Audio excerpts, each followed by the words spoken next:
Je suis parti quelques jours au Maroc et plus précisément dans la côte ouest à Agadir et j'ai décidé de vous montrer tout ce que j'ai filmé. Entre crocodiles et petits chats sauvages, des monuments incroyables et des tempêtes de sable, je vais tenter de vous montrer tout ce que j'ai apprécié dans ce voyage pour vous tenter peut-être d'y aller prochainement, qui sait. Alors badigeonnez-vous de crème solaire, sortez les pâtisseries orientales et préparez-vous un jus d'avocat pour être bien calibré avec le Maroc. Je vous y emmène, c'est parti.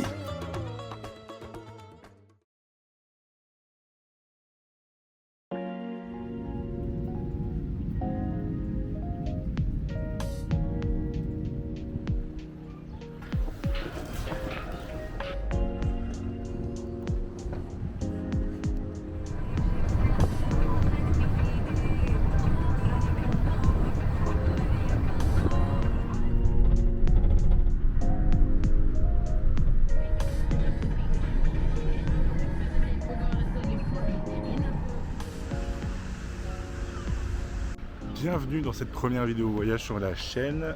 Je suis au Maroc pendant 10 jours. Hier il faisait super beau, là il fait tout gris. J'espère que ça se ressent pas à l'image, que ça soit un petit peu terne comme ça. 10 jours pour voyager, pour vous montrer un maximum de choses à faire ici. On va faire des excursions, on va essayer de tester de la bouffe, parce que ça c'est le plus important. Je sais pas comment vous passez vos vacances, mais la première chose que j'aime faire le premier jour, c'est de me balader sans aucun but précis. L'objectif, découvrir les alentours, aller à la rencontre des locaux, en quelque sorte, c'est mettre la première vitesse avant de carburer, prendre le temps d'appréhender autour de soi avant de commencer les visites et les excursions. Et grâce à cette observation, j'ai remarqué des fondamentaux utiles qui vont vous servir si vous partez au Maroc. Déjà, tout est moins cher que chez nous. La monnaie au Maroc, c'est le dirham. 1 euro vaut environ 10 dirhams. Et pour le coup, moi qui pensais qu'avec 100 dirhams par exemple, on ne pourrait pas faire grand chose, je me suis trompé. Si tu veux manger un tagine par exemple, c'est 50 dirhams, soit 5 euros.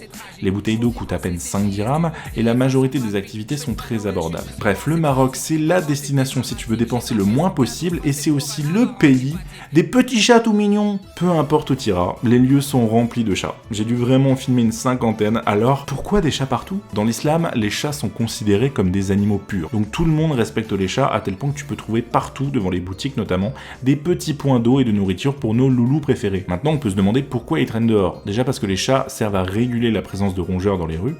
C'est ce qu'on devrait faire à Paris. Mais c'est aussi dû à un manque de moyens pour la stérilisation des chattes. Donc tu peux voir des chatons partout, et ça cause parfois des virus et des maladies qui se propagent. En attendant, tu peux voir des chats partout, c'est trop mignon, mais j'avoue que moi qui mourais d'envie de les caresser, on m'a conseillé de pas trop les toucher. C'était sans compter sur ce chat, qui m'a suivi tout le long de ma visite du jardin Zeydoun. C'est le paradis pour moi.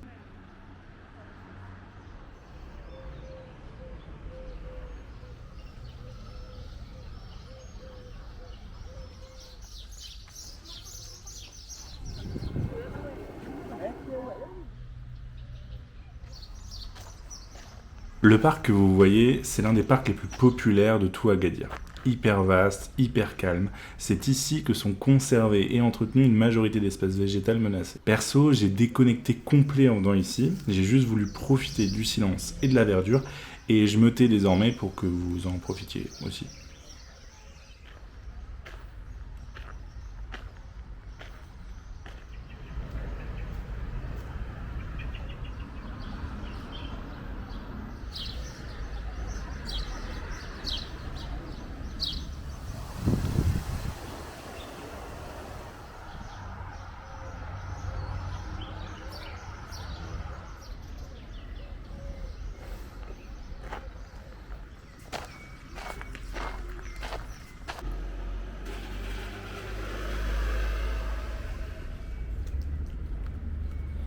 Je vais enfin goûter ce fameux jus d'avocat que je vois partout depuis que je suis arrivé. Et surtout, là je suis allé le prendre vraiment à un kiosque à fruits qui est juste en face de mon hôtel, que je vois depuis que je suis arrivé tout simplement. Il y a beaucoup de kiosques qui vendent des jus de fruits faits sur place. Je trouve ça hyper cool. Et surtout, pas cher du tout. Il est temps de goûter.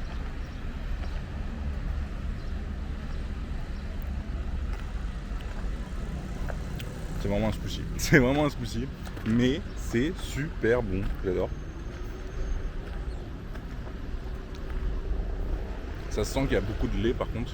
Et un peu de sucre. Peut-être du lait concentré. Ce qui est hyper intéressant, c'est que l'avocat, on n'a pas l'habitude d'en consommer de cette façon en France. Et mixé comme ça, tu te rends vraiment compte que ça a un goût qu'on soupçonne pas trop en le mangeant de façon solide. Alors là, bien sûr, c'est rehaussé un petit peu avec du lait et un petit peu de sucre. Mais franchement, ça donne un goût qu'on reconnaît de l'avocat, mais avec des saveurs un peu différentes. C'est, je pense, la chose que je vous conseille le plus si vous allez au Maroc. Prenez la première chose que vous prenez en venant ici, vous prenez un jus d'avocat, juste pour tester.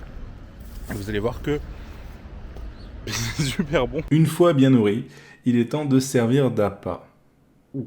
À quelques kilomètres d'Agadir, il existe Crocopark, un parc recueillant plus de 300 crocodiles du Nil pour protéger l'espèce et permettre sa réintroduction, mais également de nombreuses espèces animales que vous allez voir. J'ai fait 1 heure de bus pour m'y rendre et croyez-moi, c'est la pépite de ce voyage.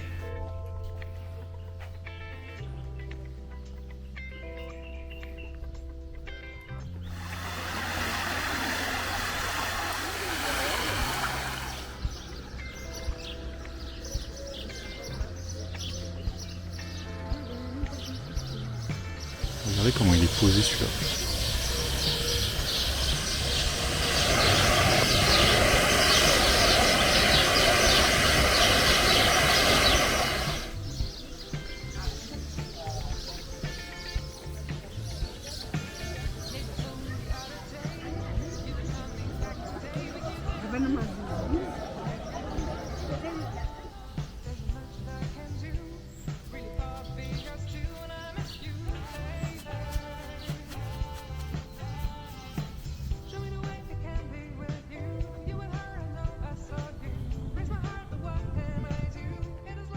Le gros truc positif ici, je trouve, c'est que tout a l'air hyper bien entretenu. Des plantes aux animaux, tout semble vraiment cool et du coup ça fait grave plaisir parce que de se rendre dans un endroit qui paraît vraiment éthique. Oh, je viens de voir un truc là. C'est un iguane. Celui-là, ça se voit que c'est le sage de la tribu. Il est posé. Hein.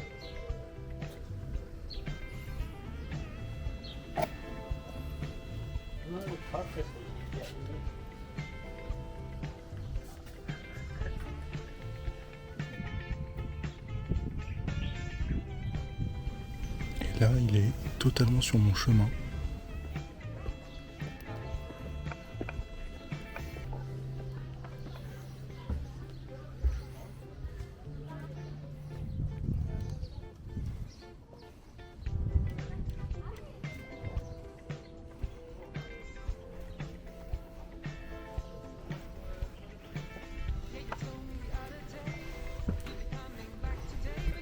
Et là, c'est un petit ponton. Tout.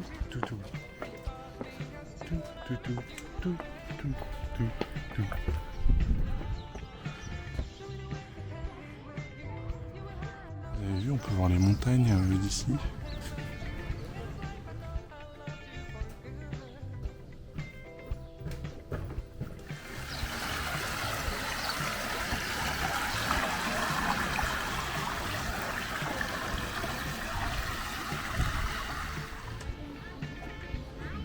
Je viens de trouver un truc, je sais pas ce que c'est, mais je pense qu'on va voir du serpent.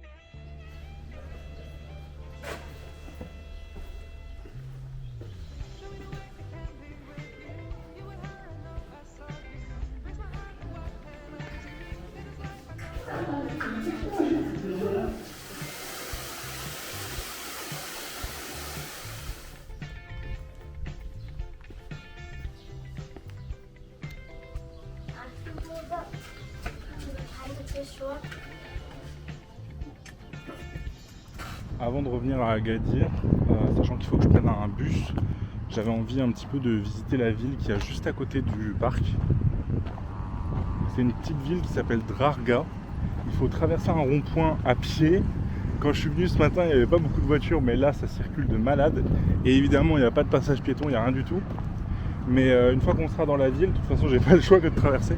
Ça me permettra de visiter un petit peu une ville qui n'est pas submergée par le tourisme. Parce que là, on est vraiment en plein milieu du Maroc, à une vingtaine de kilomètres d'Agadir. Donc il n'y a rien, je pense qu'il n'y a rien à part des Marocains en fait.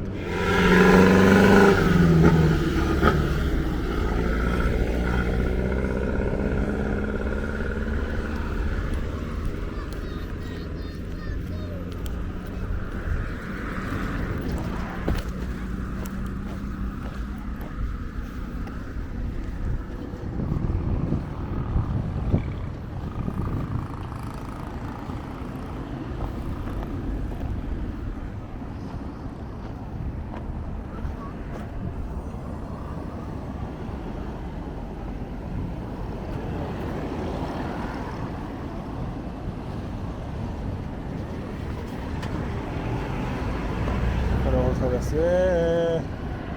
on va traverser.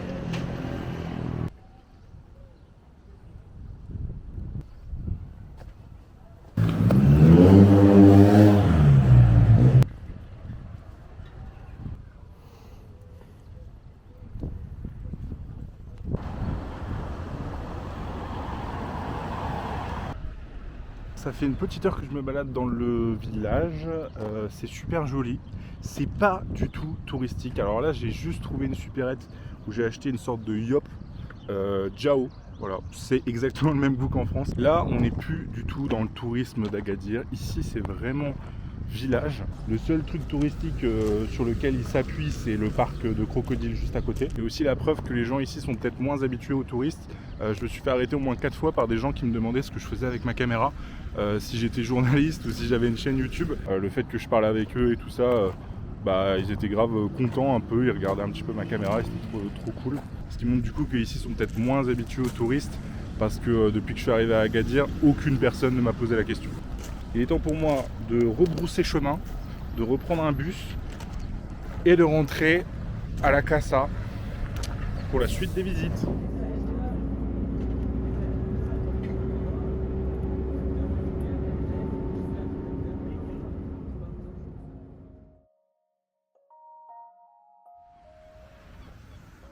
Aujourd'hui, on va se rendre au point culminant d'Agadir. Si vous avez bien suivi depuis le début, vous avez peut-être aperçu une forteresse qui se hisse tout en haut d'une montagne. Cette forteresse, c'est ce qu'on appelle la Kasbah d'Agadir. Construite au XVIe siècle, elle servait à se protéger et à riposter face aux attaques portugaises durant la bataille des Trois Rois. En 1960, un tremblement de terre à Agadir va détruire partiellement la Kasbah, mais elle reste tout de même ouverte à la visite encore aujourd'hui. Pour s'y rendre, une route, mais aussi un téléphérique qui permet de voir toute la côte et surtout de monter en quelques minutes.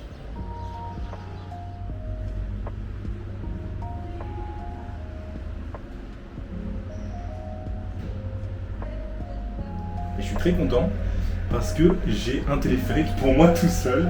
Voilà, je pensais que j'allais avoir d'autres gens avec moi. Et bah au final, non, je suis tout seul.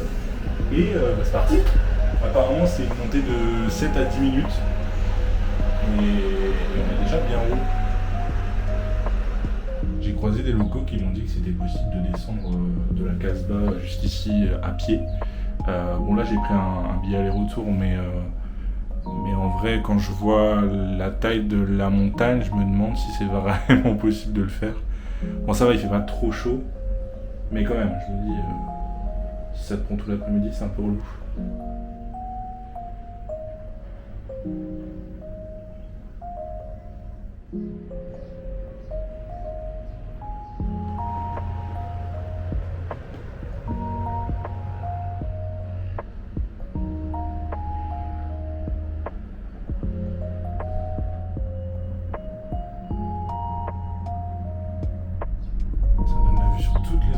C'est trop cool. Putain, je sens que ça va être mon activité préférée du voyage. C'est trop stylé. Dommage qu'il fasse pas un tout petit peu plus beau. Voilà un peu la vue d'ici.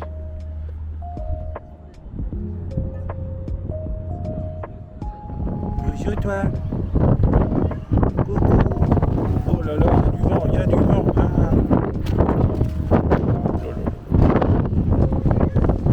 Ça va?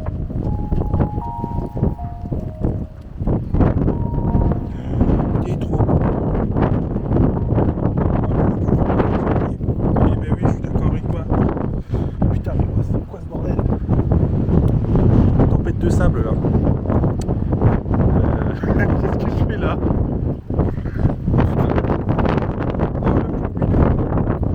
Ah. Viens, petit loup, suis-moi.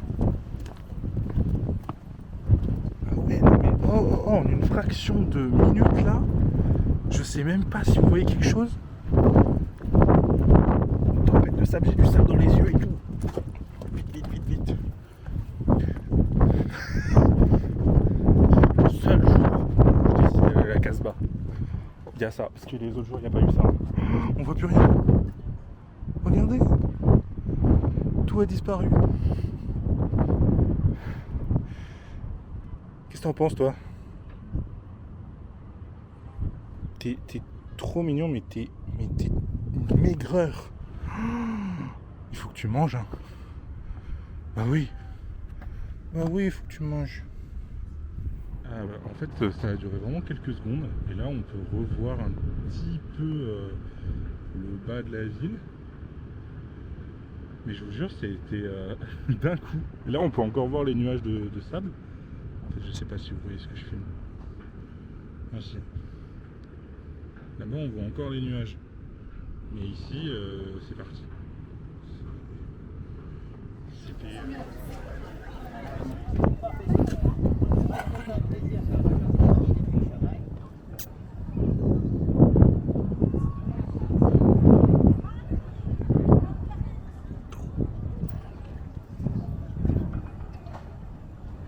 Nickel. Il a pissé sur son fils.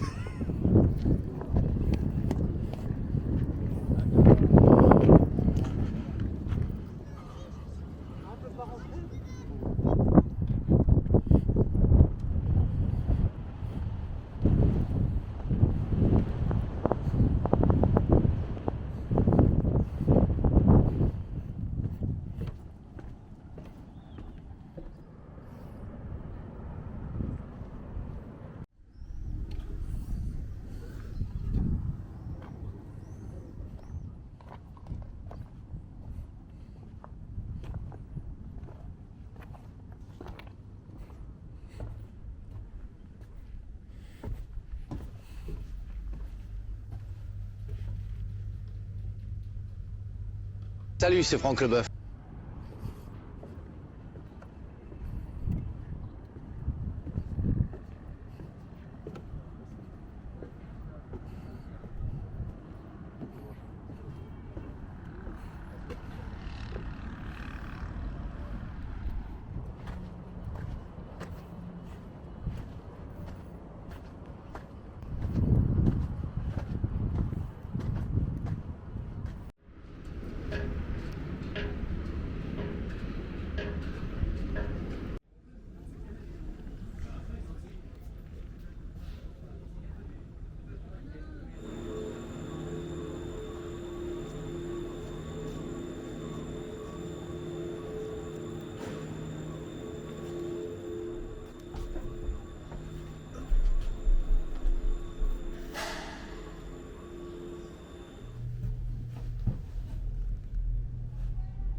Vous avez eu un petit temps calme à la Casbah, maintenant je vais vous offrir tout l'inverse. Bienvenue au souk d'Agadir, autrement dit le plus grand marché urbain de tout le Maroc. Ici c'est un vrai labyrinthe, un dédale où tu peux tout acheter et où on t'accoste approximativement 5 fois par minute. Autrement dit, j'ai pas pu vous filmer grand chose à part un plan séquence comme ça, parce qu'à chaque fois que je sortais ma caméra pour vous filmer un objet, le vendeur croyait que je voulais lui acheter. Ça donne vraiment envie, mais le bruit c'est pas mon délire. Par contre, j'avais rencontré quelqu'un à mon hôtel qui m'avait conseillé vivement de passer au souk pour acheter des pâtisseries orientales. Et c'est vrai que j'avais envie de tester ça. Il est temps, enfin, de goûter des pâtisseries orientales. Voilà, sachant que à la base c'est pas mon truc, c'est pas trop mon truc parce que c'est très sucré.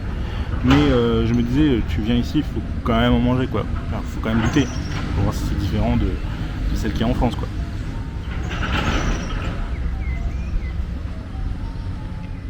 Ça, je crois que c'est des cornes de gazelle.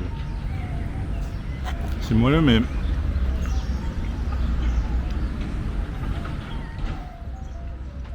en fait, dedans, il y a une sorte de pâte d'amande, je pense. Quand tu vois le truc comme ça, tu te dis ça va être hyper dur, un peu comme une sorte de pâte brisée qui a trop cuit. Ça fait un petit peu penser vous savez, au sablé avec de la fraise au milieu. J'ai pas de répartie aujourd'hui, je suis désolé.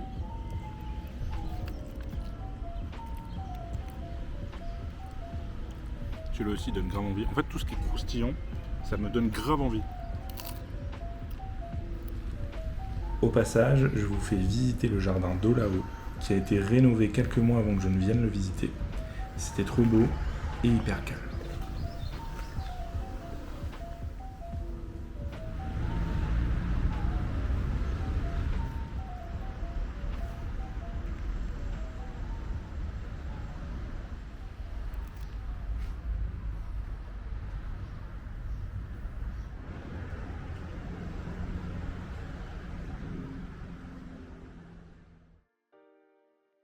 Il y a un dicton qui dit « À l'heure du feu du ciel, vaut mieux rester à l'ombre ». Autrement dit, pile le jour où je m'étais fixé de marcher 1h30 jusqu'à la Médina d'Agadir, c'est le jour le plus chaud de mon séjour avec un soleil qui tape sans aucun nuage. Mais j'avais envie de voir la fameuse Médina, somptueuse, éclatante, bref, c'est le monument que je conseille à tous de visiter. Je vous laisse profiter de ma visite. On est bientôt arrivé. Je suis un peu rassuré parce que ça faisait quelques jours qu'il faisait un petit peu gris en termes de temps. Il faisait toujours chaud, hein, mais c'est juste que ça manquait un peu de soleil. Là, c'est revenu comme au début. Par contre, ça fait 1 heure que je marche. Heureusement que j'ai ma casquette. Et là, je ne sais pas si vous voyez au loin, mais on voit des chameaux, dromadaires, chameaux, dromadaires, chameaux. Une bosse dromadaire, chameau. Elle est hyper longue cette séquence.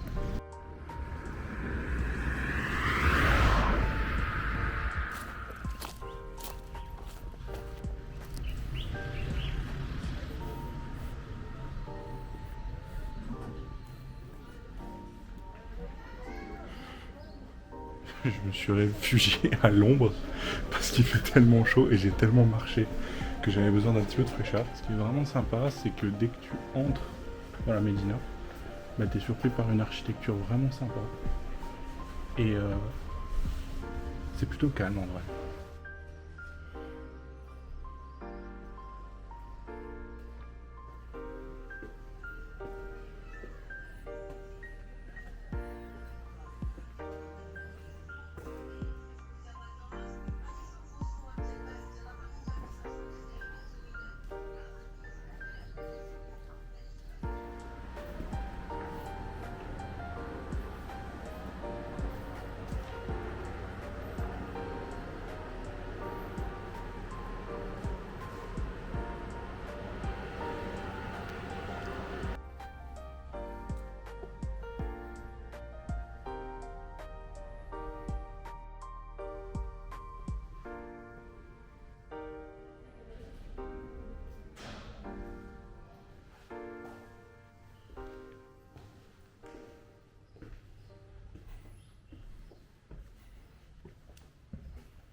Vous avez vu tout ce que j'ai pu vous filmer pendant mon séjour. J'ai fait beaucoup d'autres choses, notamment des excursions, mais j'ai décidé de rien filmer, pour profiter avec mes yeux. Le dernier jour, je pouvais pas partir sans un dernier jus d'avocat avec des dates, c'est devenu mon rituel journalier au fil du séjour. C'était des vacances reposantes et dépaysantes que je conseille à tout le monde.